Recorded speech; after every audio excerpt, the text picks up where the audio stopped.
मुख्यमंत्री यांनी 31 तारखेच्या आत सर्व शेतकऱ्यांना कर्ज भरायला सांगितलेलं आहे। आपल्या शेतीमालाला भाव नाही, आपल्याला कर्जमाफी नाही, आपल्याला पीक विमा नाही, मात्र 31 तारखेच्या आत सर्व शेतकऱ्यांनी कर्ज भरून द्यायचं आहे। कॉमस्कोर नुसार आता isakal.com आहे देशातील नंबर 1 ची मराठी न्यूज वेबसाईट। प्रत्येक अपडेटसाठी isakal.com ला नक्की भेट द्या। आपल्याला निवडणुकीत सांगण्यात आलं तुमची कर्जमाफी करू, तुम्हाला 1 रुपयामध्ये पीक विमा देऊ, मात्र पीक विमा दिला नाही, कर्जमाफी दिली नाही, मात्र 31 तारखेच्या आत पूर्ण कर्ज भरून याच सांगितलं। तंटामुक्ती इकडे या, तुम्ही सरकार आहे आणि या ठिकाणी केंद्राच्या सरकारनं मागच्या 4 दिवसापूर्वी खासदाराच्या पगारामध्ये 24% वाढ केलाय।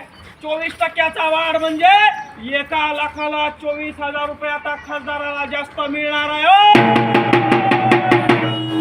अण्णा, खासदाराला 1 लाखाला 24,000 रुपये वाढवले, कशाला माहितीये का?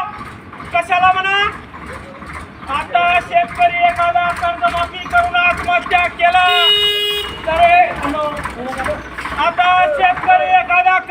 करून आत्महत्या केला, हा खासदार येणार, ताफा घेऊन येणार, त्या शेतकऱ्याच्या थडग्यापासून येऊन उभं राहणार आणि भावपूर्ण श्रद्धांजली देणार आणि शेतकऱ्याच्या टळूवरचं लोणी खाणार। त्यासाठी खासदारांना 24,000 रुपये पगार वाढवून देणार। आणि पगार कसा वाढवला तात्या? या वर्षी निर्णय घेतलाय 4 दिवसापूर्वी, आणि पगार कधीपासून वाढवणार आहे माहितीये का? मागच्या 2 वर्षापासून तो पगार लागू करणार आहे, पेन्शन बी लागू करणार आहे, भत्ता बी लागू करणार आहे। शेतकऱ्याच्या मालाला भाव नाही, शेतकऱ्याच्या कापसाला भाव नाही, शेतकऱ्याच्या मक्याला भाव नाही, आणि हा हरामखोर अजित पवार म्हणतो 31 तारखेच्या शेतकऱ्यांनी कर्ज भरा म्हणतो।